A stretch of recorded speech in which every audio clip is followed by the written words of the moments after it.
parler... Voilà, aujourd'hui ce soir nous allons parler sur la filargurie ou la filargérie ou la pléonexie. Ce sont deux noms pour dire l'avarice. Comme vous voyez à la page 4 de votre livret, l'avarice elle fait partie du groupe des maladies de l'âme liées à la volonté et au désir. À la volonté et au désir.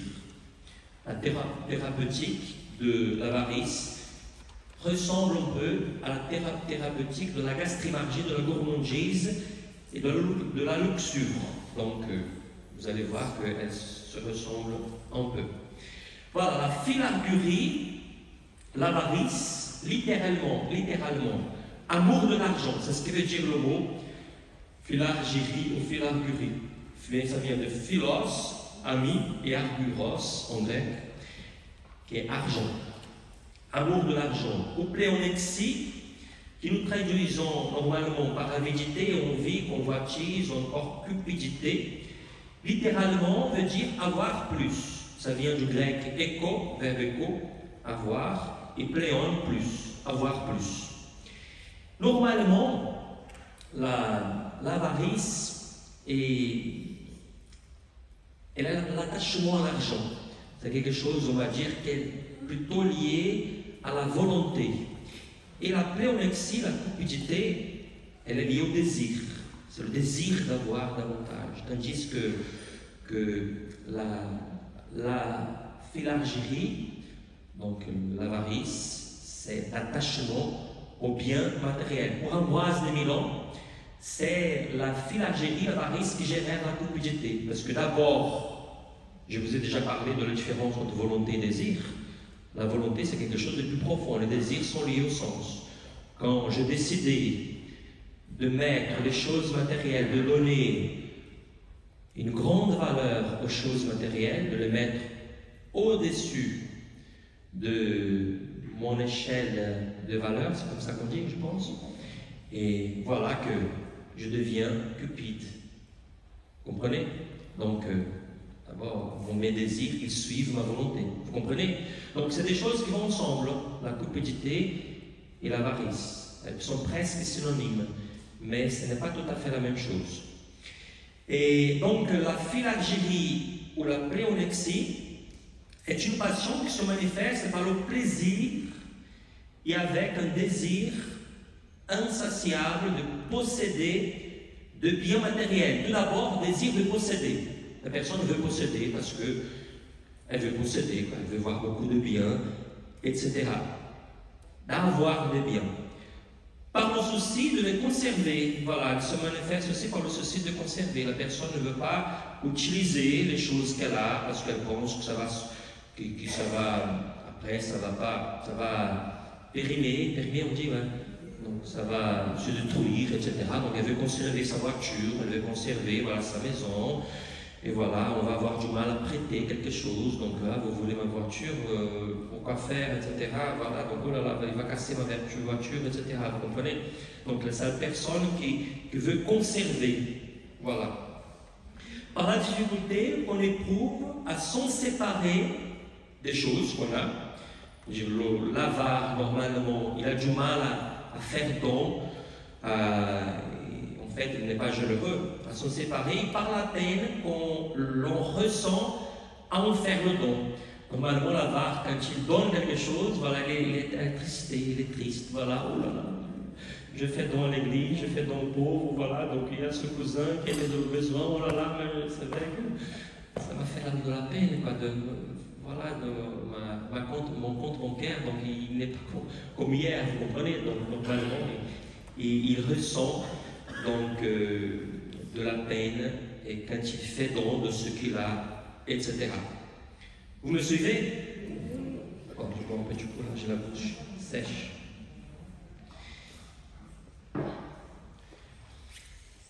La finalité de l'argent, je vous ai dit que les maladies de l'âme sont liées à la perversion, n'est-ce pas? Nous avons déjà vu quand nous avons abordé les facultés de l'âme. Normalement, les pathologies des facultés sont liées aux perversions de la finalité que Dieu a donnée aux facultés quand il les a créées. Et avec les passions, c'est la même chose. Par exemple, l'avarice, elle est liée à la perversion de la finalité des biens matériels et de l'argent. La finalité de l'argent et des biens matériels est d'être utilisé par l'homme pour satisfaire ses besoins relatifs à sa subsistance. À quoi sert l'argent? À quoi sert le bien? Satisfaire nos besoins. C'est pour notre bien, c'est pour voyager, c'est pour bien manger, c'est pour aider quelqu'un qui a de besoin, voilà, c'est pour faire plaisir à nos enfants, à nos petits-enfants, c'est pour faire le bien nous-mêmes, voilà, pour aller dans un bon restaurant. Voilà, l'argent et les biens matériels, une voiture, ça sert à quoi? Voilà, on prend notre voiture pendant les vacances, on va à Lyon, on va à Paris, voilà, on va en Italie, vous voyez. Les biens matériels, la finalité des biens matériels, c'est le bien de l'être humain. Ce n'est pas le but, l'argent. Les biens matériels ne sont pas le but.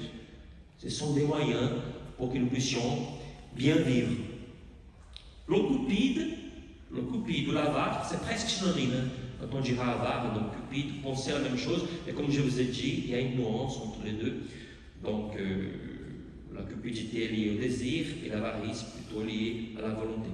Le cupide ou l'avare ne respecte pas cette finalité et adopte à leur égard une attitude pathologique, maladive, en leur conférant une valeur en eux-mêmes au lieu d'une valeur utilitaire.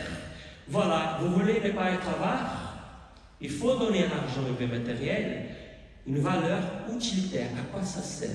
Et non une valeur en eux-mêmes, parce que vous pouvez regarder votre maison et dire voilà quelle est belle ma maison, etc., et ma voiture, vous le nettoyez tous les jours, etc. Non, mais être admiratif devant vos biens et ne pas les utiliser. Voilà, vous ne respectez pas la finalité. Parce que votre voiture, votre voiture, ça sert à vous déplacer.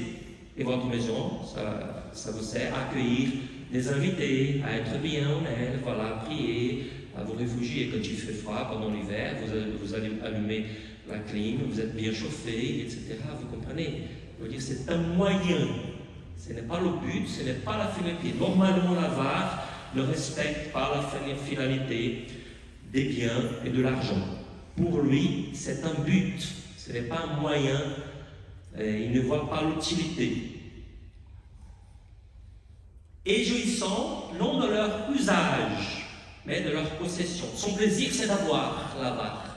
Comprenez? Donc, comme je vous ai dit, si tu dépenses un peu plus d'argent pour aller dans un restaurant, alors quand on va dans un restaurant, on ne n'est pas avare, on part content, quoi. Voilà, j'ai pu manger un bon poisson, donc voilà, j'étais avec mes amis, je parlais, je m'en fiche, je meurs ce soir, voilà, l'argent de toute manière va rester ici. Mais l'avare, il va au restaurant, voilà, et il part dans sa maison, il a du mal à dormir, il pense à son argent, oh là là, mon Dieu, j'ai dépensé quand même avec les invités de 100 € dans ce restaurant, voilà, pour toute ma famille, les enfants, petits-enfants qui sont venus en vacances, mon Dieu, oh là là, mais l'avare, il est avare, même en ayant déjà de l'argent, hein, parce que c'est une maladie, ouais, il n'a pas la conscience. Pardon? C'est vrai, il compte toujours. L'avare, il est toujours en train de faire un compte. Donc, nous allons y arriver parce qu'il est toujours en train, aujourd'hui on a le portable, toujours de voir son compte bancaire pour voir si l'argent est bien là. Donc, avant, Saint Ambroise de Milan, parlant de l'avare, il disait qu'il allait voir son coffre-fort. Parce que dans le passé, c'est le coffre-fort. Il ouvrait tous les jours, le matin et le soir, pour voir si l'argent est là. Après, il dormait tranquillement. Il ne regardait pas, il était anxieux. Oh là là, est-ce que mon argent est là? Est-ce que, vous voyez, parce que sa sécurité, c'est l'argent. J'ai expliqué tout à l'heure, normalement, l'avarice peut avoir une relation avec l'insécurité. C'est la personne qui a un manque de confiance en elle-même, en Dieu, etc., en la providence de Dieu. Mais nous allons y arriver. L'avare donne moins d'importance aux biens spirituels qu'aux biens matériels, auxquels il sert à la place de Dieu. Qu'est-ce que Jésus dit en Matthieu 6, 24? Vous ne pouvez pas servir Dieu et l'argent en même temps, donc à maman. Donc bien sûr, Jésus ne dit pas qu'il ne faut pas avoir de l'argent. Attention, Saint Luc nous dit très bien que Jésus, quand il prêchait, il avait des femmes qui étaient un peu aisées et qui le soutenaient avec ses apôtres dans sa mission, quoi. Donc il n'était pas contre l'argent, mais il a dit, voilà, que nous ne pouvons pas servir Dieu et à l'argent.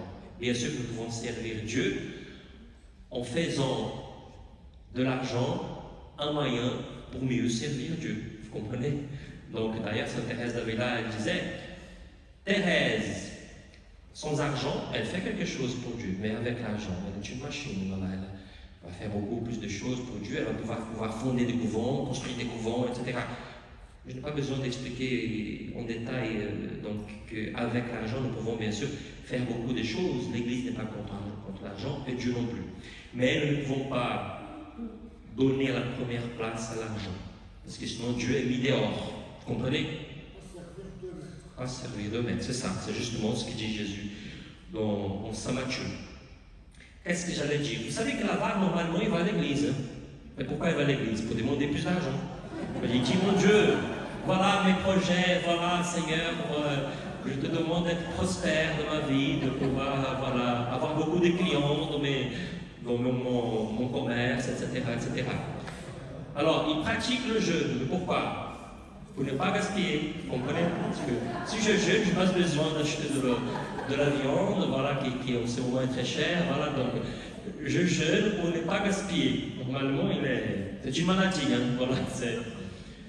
D'ailleurs, Saint Ambroise de Milan, il parlait à son époque d'un monsieur qu'il a connu à Milan, et il disait que c'était un homme très riche. Quand il partait à la campagne avec sa famille, normalement, il avait la tendance de n'apporter que du pain pour manger. Il partait en vacances, il pouvait apporter plus de choses à manger. Et quand sa femme disait, chérie, on va quand même faire des œufs pour manger, c'est bien, et de la protéine pour les enfants, etc. Et avec beaucoup de difficultés, voilà, il dit, tant qu'à faire, hein, voilà, si vous voulez faire des œufs, on le fait. Mais quand sa femme commençait à cuire les œufs, il pleurait. Parce qu'il disait, voilà, encore une poule de moins qui pouvait rapporter je ne sais pas combien de poussins, et ces poussins, je ne sais pas combien de poules, combien des œufs, voilà, je perds avec cet œuf que ma femme veut cuire pour qu'on puisse manger à la campagne, vous comprenez? Alors ça semble de la folie, mais l'avare, il est comme ça, hein? C'est une maladie qui ne voit pas les choses, il ne voit que le profit, que l'intérêt, etc. Nous allons continuez et vous allez voir. Donc l'avare donne moins d'importance aux biens spirituels qu'aux biens matériels auxquels il sert à la place de Dieu, ainsi qu'à tout ce qui les fait augmenter. L'argent devient ainsi pour l'avare une idole, consacrant à lui tout son temps et toute son énergie. Normalement, l'avare ne pense qu'à l'argent tout le temps. Alors c'est différent parce qu'il y a des gens, des commerçants, vous comprenez, qui veut dire qu'un commerçant, normalement, il faut qu'il achète, il faut les provisions pour la semaine, etc. Quelqu'un qui travaille dans la restauration, bien sûr qu'il faut penser à acheter et à vendre tout le temps. Mais l'avare, normalement, ne sépare pas les choses. Ça veut dire, s'il est dans sa maison, il perd le sommeil parce qu'il pense tout le temps à l'argent. Et Saint Ambroise de Milan, qui a beaucoup parlé sur l'avarice, il dit qu'il est toujours harcelé, hanté par l'argent, par l'or, par les richesses. Donc tout le temps, il pense à ce qui peut lui apporter davantage de bénéfices et de profits. Vous comprenez? Donc, il dépense tout son temps, son énergie, parce que le temps, chérie, on va aller aux vacances quand même. Ah non, il faut, vous savez, la vie est difficile pour l'année prochaine, il faut quand même que, vous comprenez, il est incapable de prendre des vacances. Non, mais je ne sais pas comment c'est en France, mais au Brésil, on peut vendre ses vacances. C'est-à-dire que normalement, on peut vendre au patron ses vacances, voilà, et ne pas prendre de vacances. Voilà. Et dans le cas du Brésil, un avare, par exemple, il peut vendre ses vacances, ne pas prendre de congé pour pouvoir avoir plus d'argent dans sa poche. Après, bien sûr, on peut faire ça par besoin. Ce n'est pas de l'avarice, attention. Comme je vous ai dit, le cas d'un commerçant, de quelqu'un qui est dans le commerce, normalement, il faut faire des comptes, etc. Donc, et du coup, il faut voir le marché aussi. Vous voyez, donc il faut, j'oublie comment on dit en français, il faut faire des recherches pour pouvoir... Hein? Le compromis, oui, donc normalement, ça fait partie de la profession. Et il a des difficultés de partager. car son amour pour la richesse est plus grand que l'amour qu'il a pour le prochain. Oui, il a du mal à me partager. Il était capable de comprendre ce que disait le père de l'Église. Le père de l'Église disait, vous savez quelle est la meilleure manière de garder votre argent? C'est le déposer dans le cœur des pauvres, dans la banque qui est le cœur des pauvres. Parce que vous allez recevoir votre argent avec intérêt de la part de Dieu.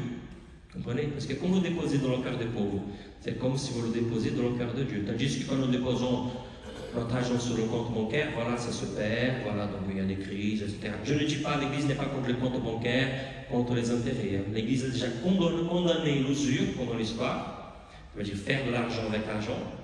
Maintenant, ça a changé, voilà que...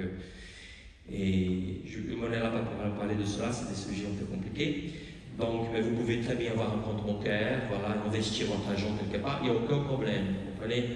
Par contre, comme je vous ai dit,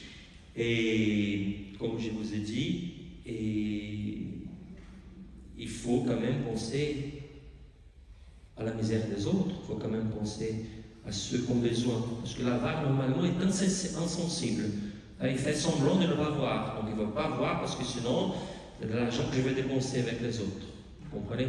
Tandis que l'argent, selon le père de l'Église, c'est un moyen d'aller au ciel, hein? C'est-à-dire, si Dieu nous a donné l'opportunité d'avoir un peu plus d'argent, nous pouvons avec notre argent aider les gens de notre famille qui sont dans le besoin, aider nos amis, aider une association. Bien sûr qu'après, il faut chercher à savoir quelle est l'association, etc., qu'on aide, parce que nous savons très bien qu'il y a des détournements d'argent, des choses comme ça, vous savez très bien. Mais c'est un moyen d'aller au ciel, déposer l'argent dans le cœur des pauvres, dans une association qui travaille pour les pauvres, etc. Donc c'est quelque chose de merveilleux que nous pouvons faire selon nos possibilités. Voilà, chacun fait ce qu'il peut. Et il y a des difficultés de partager, donc, car son amour pour la richesse est plus grand que l'amour qu'il a pour le prochain. Il est d'ailleurs parfois insensible à sa misère. La philargurie, l'avarice et la pléonexie détruisent encore la charité et pervertissent les relations avec autrui en amenant celui qu'elles habitent à ne plus voir dans son prochain qu'un obstacle à la conservation des richesses possédées ou qu'un moyen d'en acquérir les nouvelles. Comme pour l'avarice, je vous ai dit, pour la luxure, le luxurieux, il ne voit l'autre que par le prisme du corps, vous comprenez? On regarde le format du corps, s'il peut me donner du plaisir, etc. L'avare, il ne regarde que par le prisme de l'intérêt, du profit. Voilà. Cette personne peut m'être profitable, peut me rapporter de l'argent, je m'approche d'elle. Sinon, je ne veux pas savoir. Hein. Dans une réunion de famille, par exemple, on va plutôt s'approcher de ceux qui ont plus d'argent, vous comprenez? Parce que celui-là, voilà, avec lui, peut-être je peux avoir quelque chose, je peux, voilà, acheter sa voiture moins chère, je peux vendre la mienne un peu cher, etc. Vous comprenez? Je veux dire, c'est l'avare, il s'approche toujours des gens qui vont lui rapporter davantage. Mais c'est triste, mais c'est comme ça. Hein? C'est un esclavage, comme je vous ai dit, c'est une maladie. Et bien sûr, il a une tendance à s'éloigner de toutes les personnes qui représentent un obstacle pour lui. Par exemple, si on dit que quelqu'un dans la famille est malade, il ne va pas voir. Hein? Et si la personne lui dit, voilà, la vie est difficile, il faut quand même que j'ai besoin d'argent pour faire une grosse chirurgie, vous voyez, il ne veut pas visiter les malades parce qu'il sait très bien qu'au bout d'un moment, la personne va parler d'aide, etc. Et il ne veut pas dépenser, vous comprenez, il évite d'aller où il sait que les gens vont lui demander de l'argent. Vous comprenez? C'est une maladie. Bien sûr, une personne nous demande de l'aider. Voilà, je peux vous aider, très bien, mais si vous ne pouvez pas, vous donnez ce que vous voulez, vous pouvez, etc. Vous comprenez? Mais l'avare est incapable de penser. Lui, il veut que toutes les personnes qui représentent un obstacle à son enrichissement, il les veut loin de lui. Elle provoque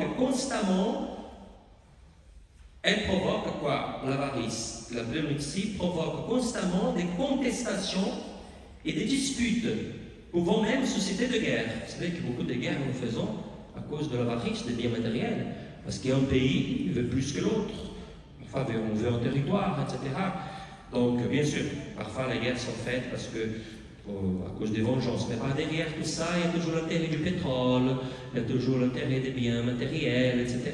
Donc, et comme nous dit Saint Jacques, d'ailleurs, je pense que c'est la première lecture de dimanche prochain, qui va parler sur l'avarice, l'évangile du dimanche prochain, et qui dit que l'avarice est la cause de tous les maux. C'est Saint Jacques, donc je pense que, je ne sais pas si j'ai mis le passage là, c'est Saint Jacques qui dit que l'avarice est la cause de tous les maux, de toutes les guerres, presque toutes les guerres, les disputes qu'on a en famille. C'est terrible de voir, j'ai déjà célébré des enterrements ici dans cette église, voilà, à cause des problèmes d'héritage, voilà, qu'il y a les enfants, petits-enfants d'un côté, d'autres enfants, petits-enfants de l'autre côté, parce que c'était la guerre à cause de l'héritage, vous comprenez, à cause des biens matériels qu'on va laisser ici. Et je me rappelle de cet enterrement que j'ai fait ici, je ne vais pas dire le nom des gens, donc c'était quand même, les enfants, petits-enfants, ils avaient une belle vie, hein. Ils n'avaient pas besoin d'avoir l'héritage des grands-parents, quoi. Mais ils se disputaient, ne se parlaient pas. Donc, je me rappelle que j'ai beaucoup prié là, pour la paix dans cette famille quand j'ai célébré cet enterrement ici, mais c'est des choses qui arrivent à cause de l'avarice, à cause de l'attachement aux biens matériels, attachement exagéré aux biens matériels. L'avare ne considère les hommes que par le prisme de l'intérêt, c'est ce que je vous ai dit. D'accord? Vous me suivez?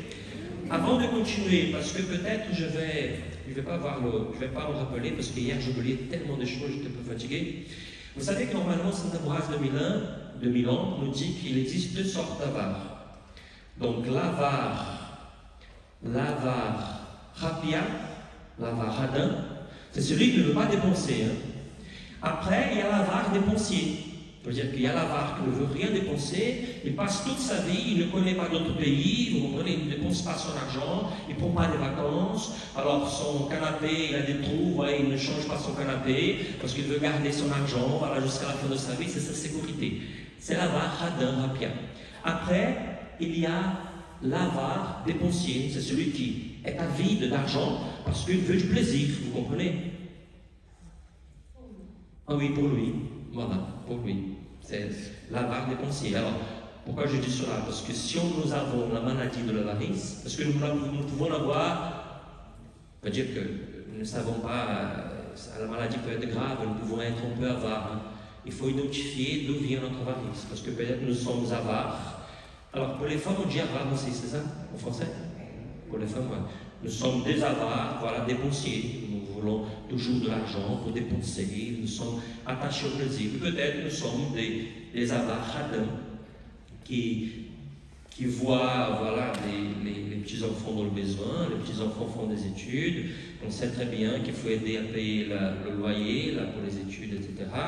Parce que peut-être l'aide qui vient de l'État, ça ne suffit pas, etc. Et nous sommes incapables de les aider parce qu'on ne veut pas dépenser. Vous comprenez? On peut voir. Les avoirs dépensés, je ne comprends pas très bien. Parce que tant qu'ils dépensent, il faut tourner les vies. Oui. Donc, mais en fait, bien sûr que faire des dépenses, on va dire des dépenses, et on va dire qui sont justes, je comprends très bien. On peut aider à faire tourner son argent, etc. Mais, comme a dit Caroline, l'avare dépensier ne dépense que pour lui. C'est l'avidité de plaisir, de bien pour lui. Vous comprenez? Il ne pense pas pour les autres. Oui, mais c'est quand même une maladie, parce que c'est un attachement exagéré au plaisir. Il y a une avidité, parce qu'il y a quand même des limites. Vous comprenez? Juste la personne, elle vit que pour l'argent, c'est l'avidité tout le temps d'avoir plus, du travail, jour et nuit, etc., pour avoir des avantages. Vous comprenez? Et dans ce sens-là, parce qu'en fait, ça peut être contradictoire à avoir dépensier, mais c'est ce que Ambroise de Milan dit.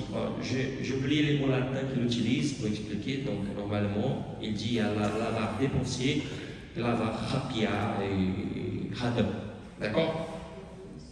Donc c'est important de le savoir pour identifier. Alors je pense que on dit radinerie, non, radinerie. Donc je pense que c'est plus grave, hein, parce que normalement la personne, voilà, elle fait souffrir les autres, vous comprenez.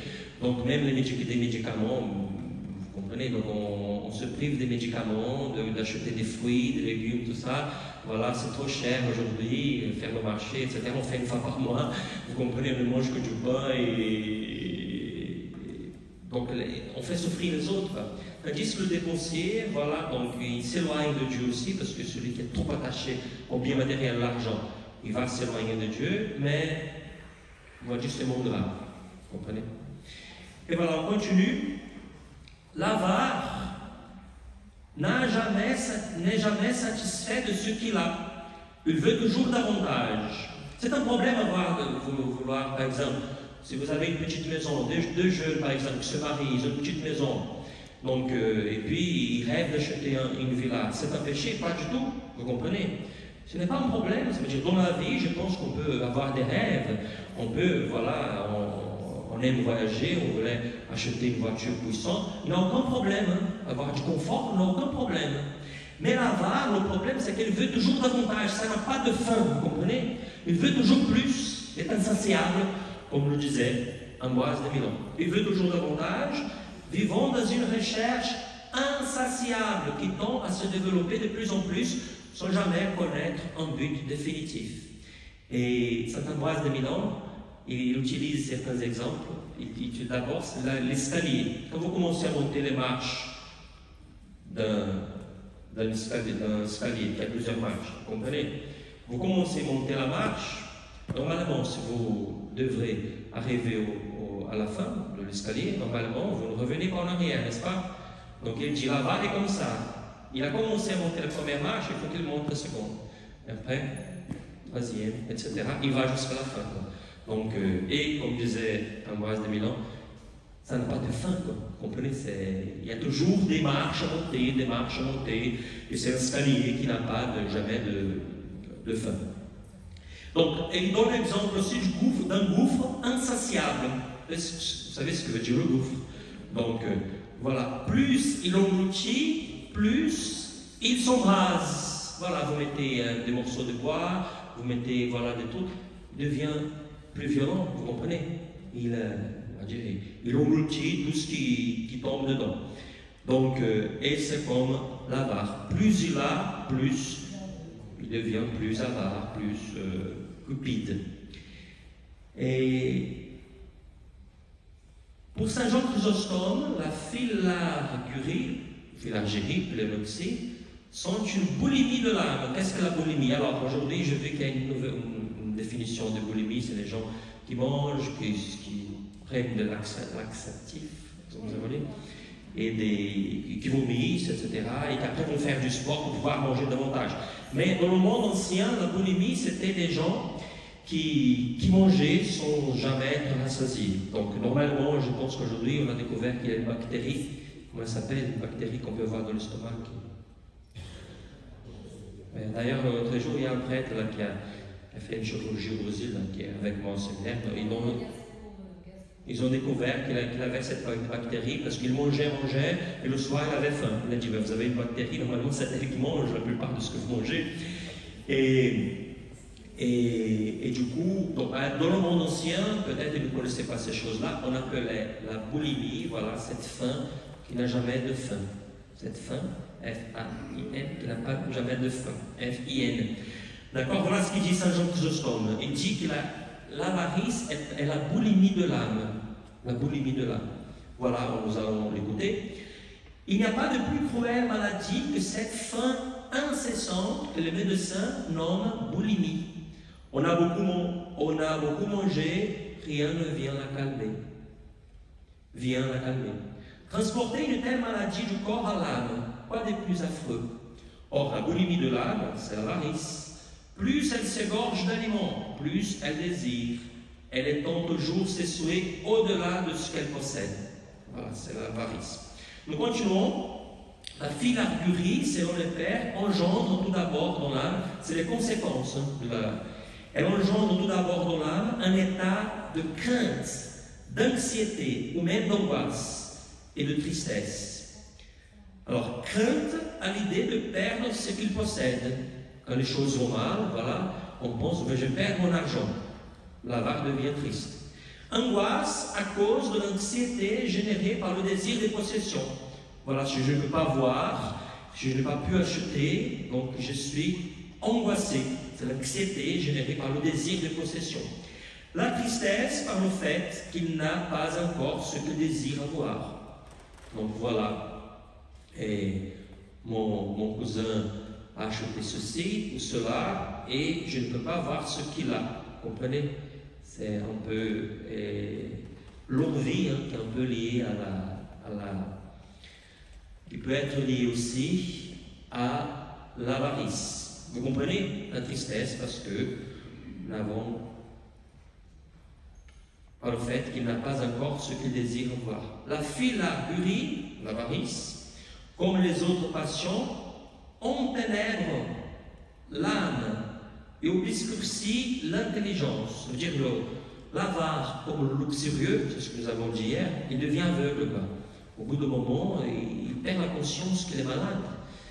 Pour être guéri des maladies de l'âme, il faut que nous prenions la conscience que nous sommes malades. Parce que si nous disons que si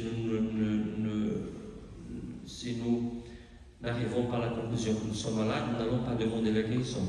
Mais encore faut-il aussi pratiquer la thérapeutique pour être guéri. Je vous ai déjà dit que Grégoire de Nice disait il ne suffit pas de savoir ce qu'il faut faire pour avoir la santé, n'est-ce pas?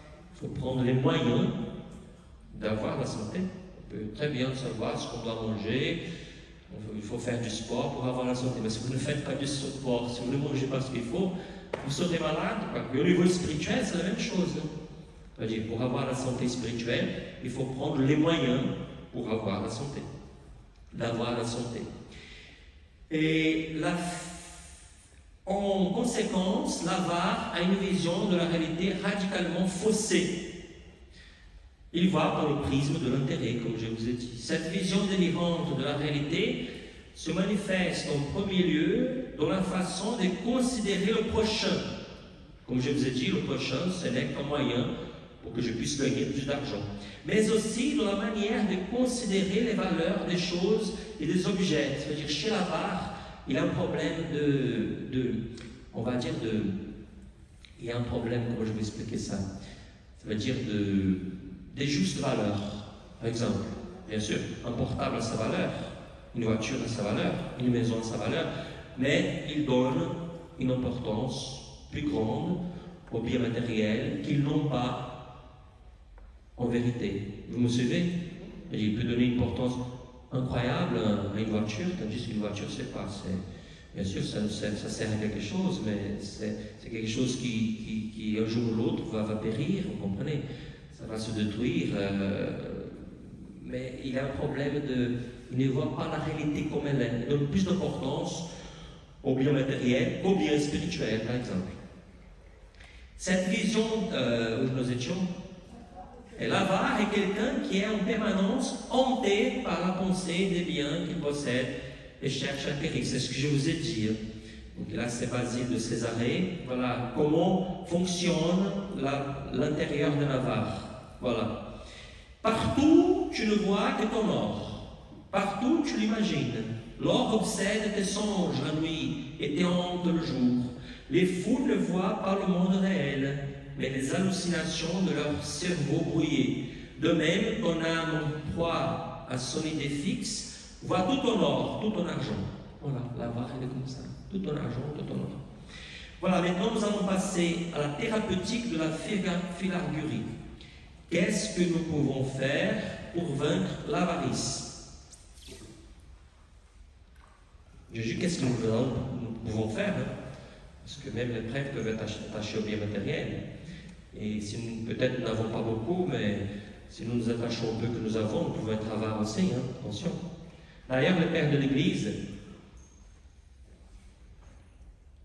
disent, je pense que j'ai déjà dit ça, cela c'est fou, donc il y a plus de 5 ans de ça, qu'ils disent qu'il y a des riches riches, des riches pauvres, des pauvres riches, des pauvres pauvres. Comprenez? Comprenez? Parce qu'il y a des riches qui sont riches de foi, ils sont riches de biens matériels, mais sont riches de générosité, de prodigalité, ils aident les autres. Après, il y a des riches pauvres, sont riches de biens matériels, mais sont pauvres de générosité, d'humilité, voilà, c'est des riches qui en fait sont pauvres. Après, il y a les pauvres riches. Ce sont des pauvres qui sont pauvres matériellement parlant, mais ils sont riches de générosité, de bonté, voilà, de tout ce de toute vertu, de toutes les vertus. Après, les pauvres sont pauvres, voilà, mais ils sont capables de partager le peu qu'ils ont, ils sont pauvres de foi. Donc nous, il faut que nous soyons. Si vous êtes riche de biens matériels, il faut être riche et pauvre. Et si vous êtes pauvre, il faut être pauvre riche. Vous comprenez? Pas un pauvre riche, ni un pauvre pauvre. Vous avez compris, hein? Ce sont les pères de l'Église qui l'enseignent. Et voilà, la thérapeutique de la philargurie.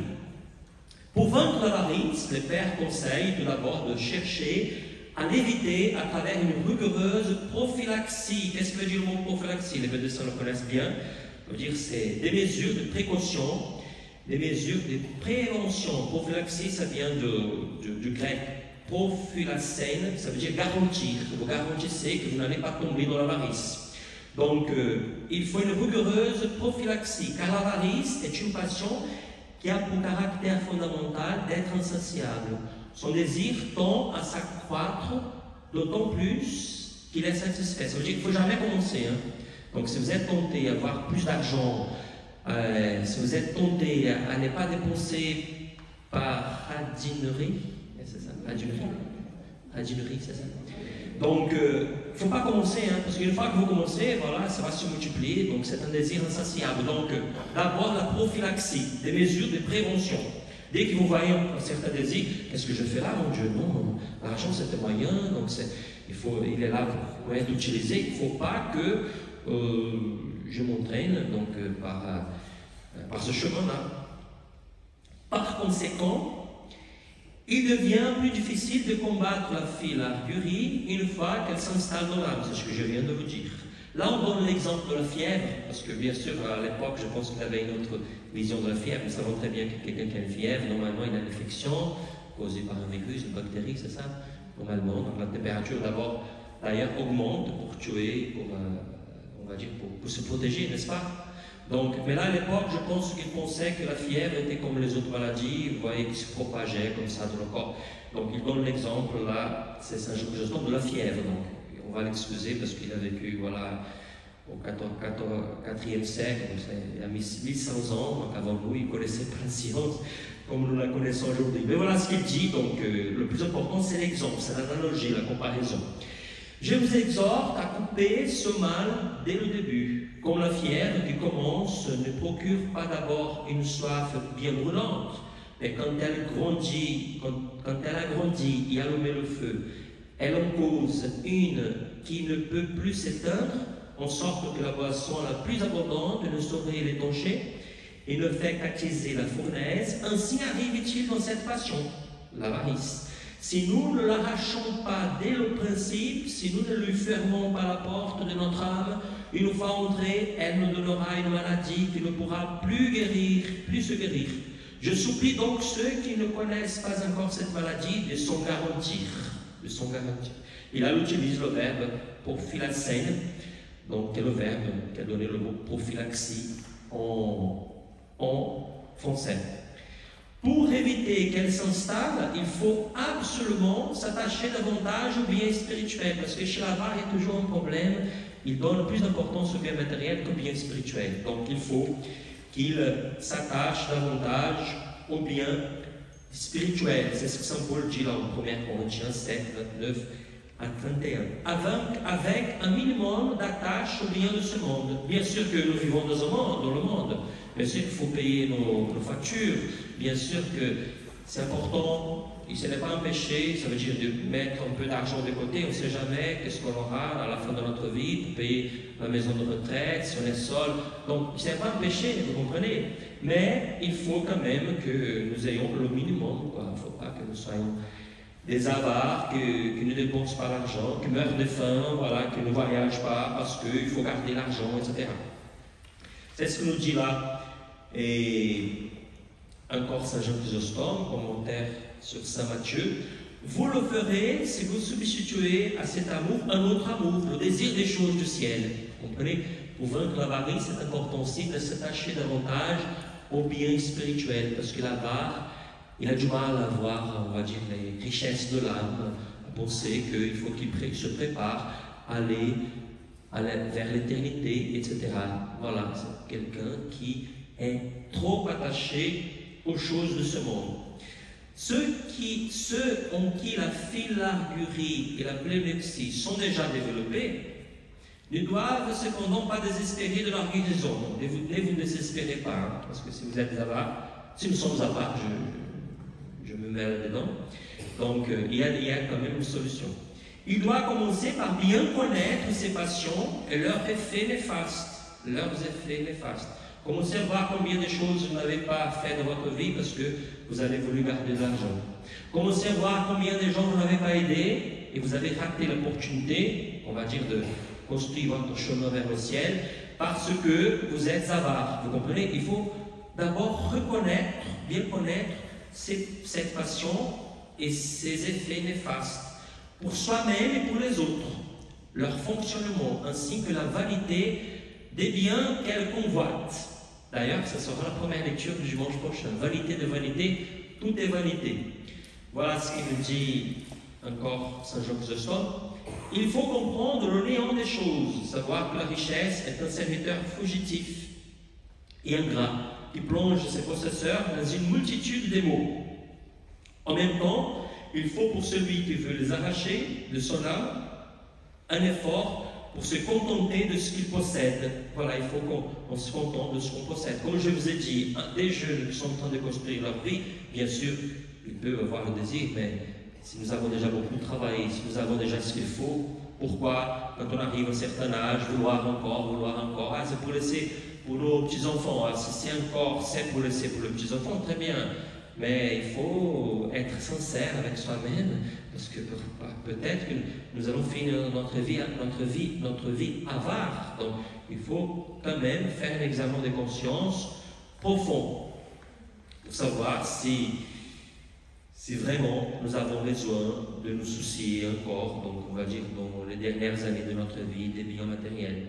Donc, il faut se contenter de ce qu'il possède. Cette attitude permettant de contrer ces passions qui poussent l'homme au contraire à posséder ou à acquérir au-delà de ses besoins. Une foi solide, donc vous avez compris, se contenter de ce que nous possédons. Alors, encore une chose, une foi solide avec la certitude que Dieu prend soin de nous peut être aussi une très bonne thérapeutique coadjuvante au combat contre ces deux passions. Voilà ce que nous dit Saint Jean Clémaque. Une foi inébranlable coupe tout souci à la racine, parce que chez l'avare, il y a toujours un problème de confiance en Dieu. Je ne dis pas qu'il faut attendre que les choses tombent du ciel, hein, attention, même le Christ n'a pas dit cela. Mais il faut que nous fassions notre part, vous comprenez? Il faut croire à ce que Jésus a dit dans l'Évangile, cherchez d'abord les choses de Dieu, et tout le reste vous sera donné en surplus. Voilà, nous étudions, nous travaillons, nous cherchons à travailler, et tout cela nous sera donné en surplus. Dieu va nous bénir. Donc, chez l'avare, je vous dis, il y a toujours un problème avec la providence. Il y a un problème de foi, de confiance en la providence de Dieu. Il y a un problème, comme je vous ai dit, d'insécurité. L'avare, sa sécurité, c'est l'argent, c'est le bien. Donc, ça peut être lié à quelque chose de l'histoire. Au bout de moment, peut-être, il était dans le besoin, donc de l'histoire de sa famille a eu du mal à vivre, etc. Et du coup, il y a une sorte de compensation. On essaye de compenser, vous comprenez, ce manque que nous avons eu dans le passé de biens. On a eu faim quand on était petit, et du coup, on veut garder, parce qu'on craint, même sur le savoir, de passer par ceux qu'on a passé, c'est ça? On a vécu dans le passé. Vous comprenez? Donc, il faut se poser la question, pourquoi je suis trop attaché à l'argent? C'est un problème de sécurité, c'est un problème de confiance en Dieu, c'est un problème, ça veut dire que je donne plus de valeur au bien matériel qu'au bien spirituel. Vous comprenez? Chacun pose la question, et voilà, on dit Seigneur, voilà, j'ai découvert la cause, guéris-moi, aide-moi à être guéri de cette maladie. Voilà, enfin, pour vaincre l'avarice, il faut la pratique de la charité qui lui est spécifiquement opposée. Alors, je vous ai dit que chaque fois on allait donner une vertu opposée à l'avarice. Quelle est la vertu opposée à l'avarice? La charité. Et tout ce qui vient dans la charité, la générosité, voilà, la prodigalité, etc. Et qui lui est spécifiquement imposée d'une manière particulière par la pratique de l'aumône. En grec, on dit élémotionné, ça vient du verbe éléo, en grec, et qui veut dire avoir miséricorde. Donc le mot aumône en grec veut dire compassion, pitié. Recommandé plusieurs fois dans l'évangile. Plusieurs fois dans l'évangile, Jésus recommande l'aumône. La pratique de l'aumône est si importante, et ça c'est très important, et là nous finissons. La pratique de l'aumône est si importante pour vaincre l'avarice que Saint Jean Chrysostome nous dit que le bien qu'elle procure à celui qui la pratique est plus grand que le bien que reçoit l'indigent. Ça veut dire que quand vous faites l'aumône, vous recevez plus que l'indigent. Parce que vous donnez à l'indigent, peut-être vous donnez 5 €, mais vous êtes guéri de l'avarice. Voilà, vous êtes guéri, vous aidez l'indigent, comme le bon samaritain a aidé celui qui était par terre et a payé l'hôtellerie pour qu'à l'hôtellerie on puisse prendre soin de lui. Vous comprenez? Donc, nous allons écouter Saint Jean Chrysostome et là nous finissons. Parce que c'est très profond cela. Ça veut dire, l'indigent est pour nous un médecin qui nous guérit de l'avarice. Ça veut dire, quand un mendiant nous dit, donne-moi, il est en train de nous dire, laissez-moi vous guérir de votre avarice. Laissez-moi vous guérir. C'est ce que Saint Jean Chrysostome nous dit. Voilà, on va l'écouter. C'est beaucoup moins pour le soulagement de l'indigence que Dieu a ordonné l'aumône que pour l'avantage de ceux qui la font. C'est pour cette raison que le même appelle les indigents médecins de nos âmes. Et là, c'est Saint Jean Chrysostome. Ils sont les médecins de vos blessures, et les mains qu'ils vous tendent sont le remède qu'ils vous offrent. La main que le médecin étend vers le malade, les remèdes qu'il lui présente ne le guérissent pas aussi bien que le pauvre en étendant la main vers vous et en recevant votre aumône ne fait disparaître vos maux. Vous comprenez? Voilà, les mendiants peuvent être des médecins de notre âme. Bien sûr, je ne dis pas qu'il faut donner à n'importe qui, parce que nous savons très bien qu'il y en a qui achètent pour la drogue, qui sont malins, etc. Voilà, donc qui ne travaillent pas et qui après, vous comprenez. Et donc, mais pensons à cela. Je pense que ça ne coûte rien. Ça veut dire d'avoir dans sa poche, quand on va dans les grandes villes comme ça, on a des petites monnaies de 1 €, de 2 €, parce qu'on achète tellement de bêtises que ça ne coûte rien quoi, de donner à quelqu'un qui est dans le trottoir comme ça, qui demande quelque chose, voilà, ça ne va pas le manquer, quoi, vous comprenez? C'est une opportunité pour que nous puissions être guéris de l'avarice. Voilà, nous finissons, nous allons faire la pause, donc du coup on a dépassé un peu, parce que vous savez qu'on a eu des questions. Et gloire au Père et au Fils et au Saint-Esprit, comme était au commencement, maintenant et toujours, dans les siècles des siècles. Amen. Voilà. Donc,